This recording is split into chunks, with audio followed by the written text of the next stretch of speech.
છોટાઉદેપુર જિલ્લાની જીવાદોરી સમાન ઓરસંગ નદીમાંથી રેત માફિયાઓ દ્વારા કરવામાં આવતા આડેધડ રેતી ખનનને લઈને સંખેડા તાલુકાના દામોલી ગામના ગ્રામજનોએ જનતા રેડ કરતા રેત માફિયાઓ ભાગ્યા હતા। છોટાઉદેપુર જિલ્લાની જીવાદોરી સમાન ઓરસંગ નદીમાંથી રેતી ખનન કરનાર માફિયાઓ દ્વારા રાત દિવસ નદીમાંથી રેતી ઉલેચવાનું કામ કરવામાં આવી રહ્યું છે, જે શંકાસ્પદ રેતી ખનન થતું હોવાથી ગ્રામજનોમાં ભારે રોષ જોવા મળ્યો હતો। જો કે રેતી ખનન કરનારાઓની શાન ઠેકાણે લાવવા માટે ગ્રામજનોએ સિંહ ગર્જના કરી જનતા રેડ કરી હતી, જેમાં આક્રમક મિજાજને જોઈને રેતી માફિયાઓ પોતાના કિંમતી મશીનો લઈને જીવ બચાવીને ભાગી છૂટ્યા હતા। આશ્ચર્યની વાત તો એ છે કે ગ્રામજનોએ ખાણ ખનીજ વિભાગના અધિકારીઓને વારંવાર ટેલિફોનિક જાણ કરી હોવા છતાં કલાકો સુધી કોઈ પણ અધિકારી સ્થળ ઉપર ફરક્યું ન હતું। જાણે માફિયાઓ અને અધિકારીઓ વચ્ચે કોઈ મિલીભગત હોય તેવો ગણગણાટ લોકમુખે સંભળાઈ રહ્યો હતો।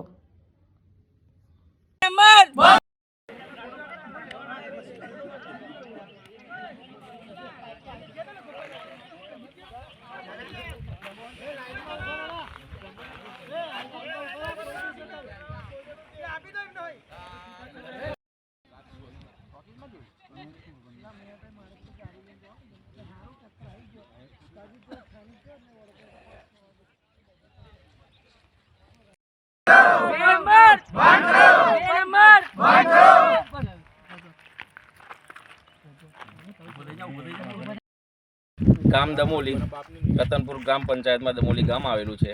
ત્યાંથી આ બધા જુવાનિયા અહીંયા આગળ હાજર થયા છે। અમે અધિકારીના સવારથી ફોન કરીને થાકી ગયા છે, તે છતાં હજુ એક બી અધિકારી અહીંયા આગળ આવ્યા નથી। હવે જો 4 વાગ્યા સુધીમાં એ અધિકારી અહીંયા આગળ કોઈ બી આવવામાં નહીં આવે તો પછી ગામ લોકો પોતે 100 ટ્રેક્ટર નદીમાં ઉતરશે અને જાતે ભરશે અને રેતી કાઢશે અને ખાણ ખનીજના સાહેબ આવશે તો ગામમાં પ્રવેશવા દેવામાં આવે નહીં અને જે કંઈ પૈસો હશે ગામમાં ધર્માદા કરી દઈશું અમે। શું નામ છે તમારું? મારું નામ રાજેન્દ્ર છે। કઈ ના છો? દમોલી। અમારા નદીની અંદર ખનીજ ચોરી થવાના કારણે અમારે ગ્રામજનોએ ભેગું થવું પડ્યું। ભેગા થઈને અમે ચિરાગ સાહેબ છે, સોલંકી સાહેબ છે, પછી જે હમણાં જે અત્યારે હાલ 2-3 દિવસ પહેલાં હમણાં નિમણૂક થયા છે એ આપણે એમના નીલકંઠ સાહેબ છે, એમને વારંવાર ફોન કરવા છતાં બી એ આવવા તૈયાર નથી। અત્યારે નદીની અંદર જે રેતી જે ચોરાઈ રહી છે, મારા ઘરની કે મારા ગામજનોની કોઈની ચોરાઈ નથી રહી, સરકારની છે।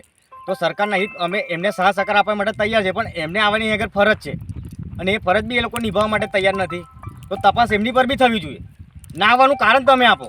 આજે સવારે 8 થી 9 વાગ્યાથી ફોન કરે છે, આજે કલાકમાં આવ્યા, 2 કલાકમાં આવ્યા, તો એનું કારણ શું?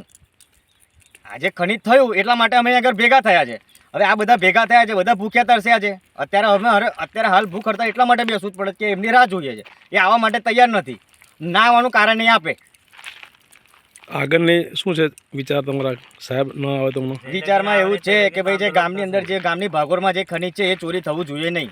જેની લગતી જેને લઈ જાવતી એ કરે એનો આપણે કોઈ વાંધો વિરોધ નથી, પણ તમે ચોરી ના કરી શકો ભાઈ, ગમે તે હોય ચોરી ના કરી શકો।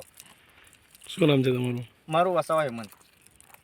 ગ્રામ પંચાયત ગામ દમોલી રેતી ખનન સવારમાં 7 વાગ્યાથી અમે આવ્યા છે અહીં હાજર સ્થળ ઉપર। કોઈ અધિકારી આજ સુધી આવ્યો નહીં। અત્યાર સુધી અમે ફોન વારંવાર કરવા છતાં કોઈ આવવા તૈયાર નથી, એટલે અમે 4 વાગ્યા સુધી રાહ જોઈએ છે। હવે મગજનો બાટલો અમારો ફાટવાની તૈયારીમાં છે।